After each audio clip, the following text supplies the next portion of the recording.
A bunch of boys were whooping it up at the Malamute Saloon. The kid that handles the music box was hitting a jig-time tune. Back of the bar in a solo game sat Dangerous Dan McGrew, and watching his luck was his light o' love, the lady that's known as Lou. When out to the night, which was 50 below, and into the din and glare, there stumbled a miner, fresh from the creeks, dog dirty and loaded for beer. He looked like a man with a foot in the grave, and scarcely the strength of a louse. Yet he tilted a poke of dust on the bar, and he called for drinks for the house.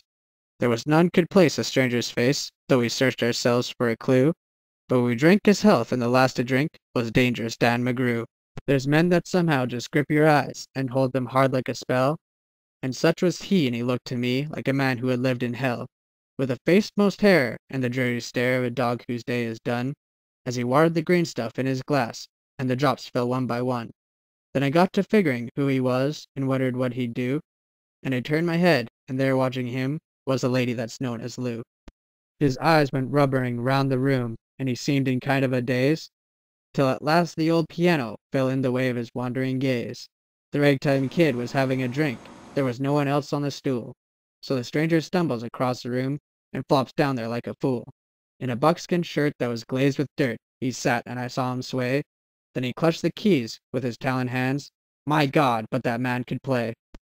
Were you ever out in the great alone, when the moon was awful clear, and the icy mountains hemmed you in with a silence you most could hear, with only the howl of a timber wolf, and you camped there in the cold, a half-dead thing in the stark dead world, clean mad for the muck called gold, while high overhead, green, yellow, and red, the north lights swept in bars?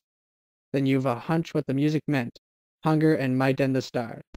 And hunger not of the belly kind, that's banished with bacon and beans, but the gnawing hunger of lonely men for a home and all that it means, for a fireside far from the cares that are, four walls and a roof above, but oh, so crammed full of cozy joy, and crowded with a woman's love, a woman dearer than all the world, and true as heaven is true.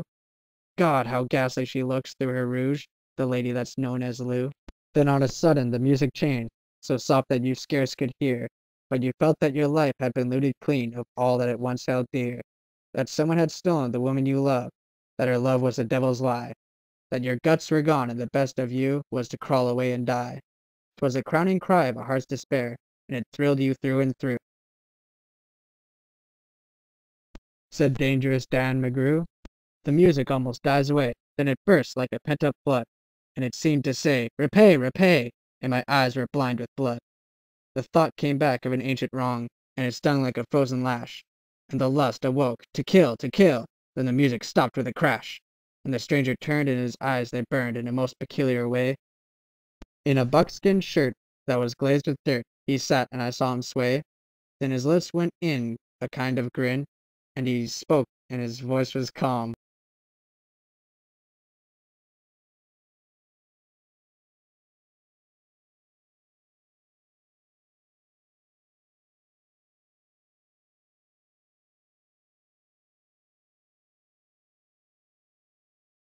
Then I ducked my head, and the lights went out, and two guns blazed in the dark, and a woman screamed, and the lights went up, and two men lay stiff and stark. Pitched on his head and pumped full of lead was Dangerous Dan McGrew, while the man from the creeks lay clutched to the breast of the lady that's known as Lou.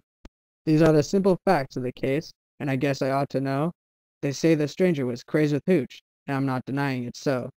I'm not so wise as the lawyer guys, but strictly between us two, the woman that kissed him, pinched his poke, was the lady known as Lou.